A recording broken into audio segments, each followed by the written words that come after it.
There are subtle signs that signal to me that you're on track for multi-millionaire status, and in today's video, we're going to discuss what these signs are, how you can figure out if they apply to you currently, and if they don't, we'll discuss some strategies on how you can get there. The first sign that shows to me that you're on track to becoming a multi-millionaire is that you are prioritizing a high savings rate. Sorry, that means not paying extra for guacamole at Chipotle, as tempting as it might sound. Take a look at this chart from the 4-Pillar Freedom blog. You can see that at the bottom, you have your current ages, 15, 20, 25, 30, 35, etc. Then in the meaty portion of this chart, you can see what age you'll be a millionaire at if you save the amounts on the left column per year. So if you're someone who's the age of 30 and you save 10K per year, you'll be a millionaire at the age of 60. And if you save 20K per year, you can be a millionaire at age 52 and so on. And this assumes you start with $0 invested and get a 7% return in the market. The more you're able to save, the faster that you can get to millionaire status and then work your way to multi-millionaire status itself. Some interesting benchmarks include the fact that if you are able to save $10,000 per year, or about $833 per month,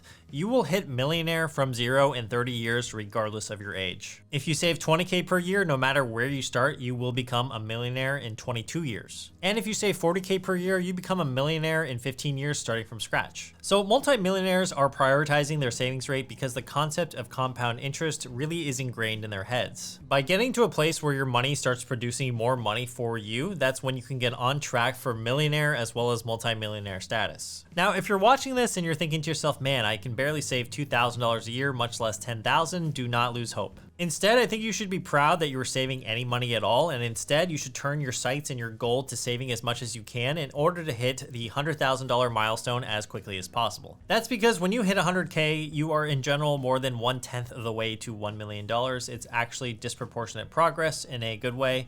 I know that doesn't sound logical, but let me explain. Looking at this graph, and this is saving $10,000 per year, you can see that your first 100K might take you 25.5% of the total time to $1 million.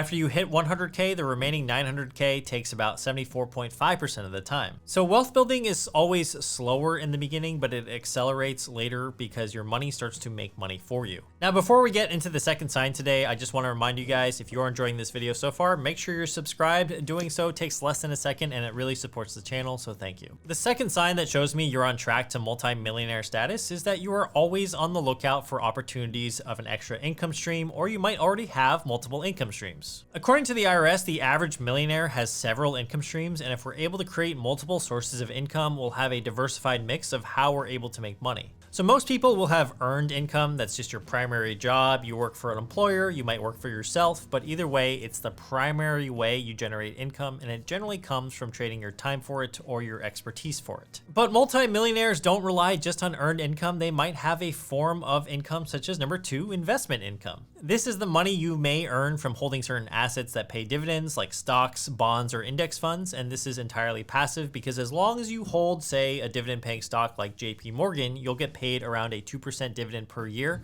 and you also benefit from some of the capital appreciation from the stock itself. Now, this type of income is pretty easy, as in you just have to buy it in your brokerage account or retirement account, and then this type of income is now activated. In this way, I think this income stream is more of a byproduct of just holding quality assets. A third income source many millionaires will have is that they own properties that produce rental income. Even if you don't have a property just for the purpose of renting, you could rent out a room in your home, an attached dwelling unit, or ADU for extra cash, or you could rent out perhaps your car. You could argue that many multimillionaires probably started out with earned income, they prioritized their savings rate, and then eventually they were able to buy rental properties that now pay them money on a regular basis. In this way, I think a typical multimillionaire mindset is thinking about how can I take my money to buy income producing assets. If you're able to have this type of mindset when it comes to money, you'll start to think about different ways to buy assets that eventually make you more money later on. Another income source, number 4, could be interest income. So for example, this could be the income you get for keeping your money in a high yield savings account or any other type of interest bearing accounts. Right now, a lot of the high yield savings accounts out there are paying about 4.5 to 5% at the time of this recording. That means on a $10,000 of savings over the course of a year, that's upwards of $500 per year for just saving your cash in a high yield savings account. The fifth income source that millionaires commonly have are business profits. So many millionaires usually have a primary job, yes, but then they will work on a side business that could grow into a full-fledged business on its own eventually. Once that business gets to a point where it could potentially replace their primary income, then they focus on that, and oftentimes with a business, there's much more upside if you own it directly. Having equity in a business that could have a huge 7 or 8 figure exit eventually is going to be worth more than working for somebody else in many cases. Now, that's actually a lot easier said than done. I'm sure it's actually very difficult to start a business, number one, and then number two, try to sell it for 7 or 8 figures.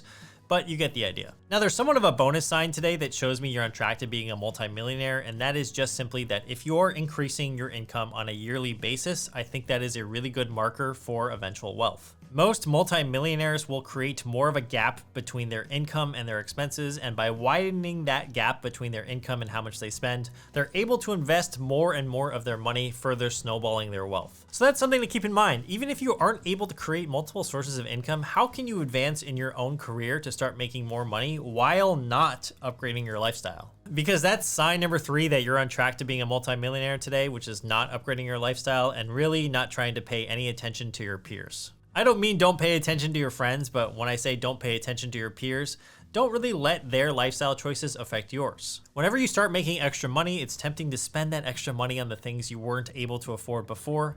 Maybe it's a higher car payment, it could be new electronics or toys, or just even new clothing. And in personal finance, you may be tempted to draw comparisons of your financial life versus friends of yours or colleagues or just other people your age, especially these days because we can see it on social media 24/7. So you might feel this temptation to spend more money as you earn more, but I promise you guys, if you can resist that temptation, you're going to be a lot better off. Everyone's on their own little journey, and your set of goals definitely could differ from your friends or your colleagues' goals. So as an example, some people love spending everything that they make. Some people are mega savers, and then there are some people that are just in between. So when it comes to spending money, we all have different values when it comes to that. I mentioned this in a previous video, but what we really want to avoid is becoming the 30K millionaire. This is a phrase I learned about in Texas, and a 30K millionaire, according to Urban Dictionary, is the following: individuals who make $30,000 a year but act like they make millions. Check out this 30K millionaire driving the low-end BMW who still lives at home with his parents. It could be someone who goes to the club and pays to get a VIP table, and then they can't buy any of the drinks because they spent all their money on a table. What a 30K millionaire. So that's kind of funny because people that look like they have money actually don't have money, and the people that don't look rich are usually the ones that do. One of the lessons in the book, The Millionaire Next Door, is when they are talking about lawyers and doctors. It states that these professions usually earn above average incomes, but also they want to live in the same neighborhoods that their colleagues do. Their colleagues might drive Porsches and Ferraris, so when a doctor or a lawyer moves to that neighborhood, they might feel that temptation to buy one as well. They often struggle to pay off student debt and car loans and usually have huge mortgages. The authors of this book actually found through studying many millionaires that the ones who accumulated their wealth the fastest had spending habits that did not necessarily rise when their incomes rose. So instead of being the 30K millionaire like in the Urban Dictionary example, I want you guys to be millionaires and focus on wealth accumulation over vanity. All right, the fourth sign to me that you're on track for multi-millionaire status is that your liquid net worth is growing. So that means your investment accounts, your retirement accounts like your IRA or your 401k or your savings accounts and checking accounts, any funds that can quickly be turned into cash is part of your liquid net worth. That number should be growing over time. Assets like a house or a car should not be included towards your liquid net worth because if you wanted to sell your house, let's say today for cash, it's unlikely that you could get the cash for it today. When it comes to your liquid net worth, the best way to ensure that it is growing is to actually just track it. So personally, I track my net worth in a spreadsheet, but I have a free net worth tracking template that I can share with you guys down in the description below. It'll be completely free. But what you should be doing is at least writing down the balance of your checking and your savings accounts, your IRAs and 401ks, and your investment accounts somewhere. I personally have been tracking my net worth for about 6 years now, and it's really incredible what has happened since I started tracking. So first, it shows you perspective because you can look back and say 6 months from now after tracking, and you can see all your hard work and discipline is actually paying off in the form of your liquid net worth. Another benefit is that it just keeps personal finance in the back of your mind. It's kind of like eating healthy if you're trying to lose weight. If all of a sudden you're tracking your weight on a regular basis, you might be more inclined to opt for fruit instead of candy. These small micro decisions on a day-to-day basis really add up and compound over time. And I actually saw a meme this morning about how dollars can add up over time, and the tweet says, The "it's only $5, why not buy it" mentality has probably cost me like $10,000 at this point in my life, and that's absolutely true. Sometimes you just spend $5 here and there, and if you were able to add up all those times you actually did that, it could be worth a lot of money. So one of the goals in terms of liquid net worth, in my opinion, is to try to get to $1 million in liquid net worth. And this is because at $1 million in liquid net worth, your money has a lot of power when it comes to scale. Of course, this is a quite advanced goal, so if you don't think you're anywhere close to that, perhaps set your goal at $100,000 instead. But in terms of scale, let me show you guys. If your portfolio is worth $10,000 and you get a 10% return in the market, that's an extra $1,000. If your portfolio is suddenly worth $100,000, the 10% return is now worth $10K. But if your portfolio is worth $1 million, that same 10% return is now $100,000 a year, let's say,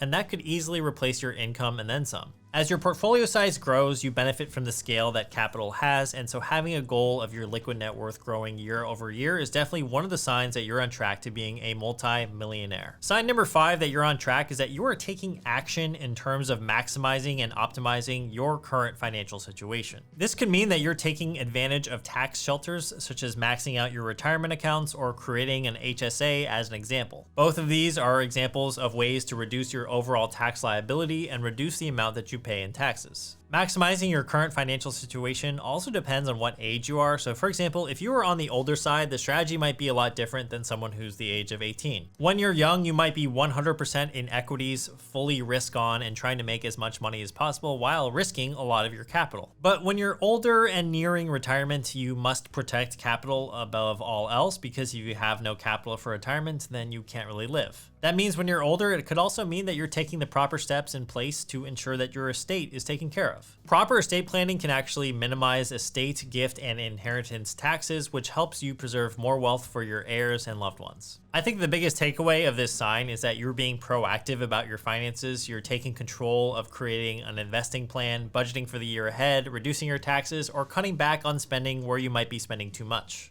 I'd argue if you're watching this video, you're already taking one step toward becoming a multi-millionaire, and hopefully you're subscribed, so thanks for being here. Let me know what sign today resonated with you guys most in the comments below, and if you're interested in the best wealth building strategies for every age, make sure to check out that video right here, and I'll see you guys in that video or a future one on the channel. All right, peace.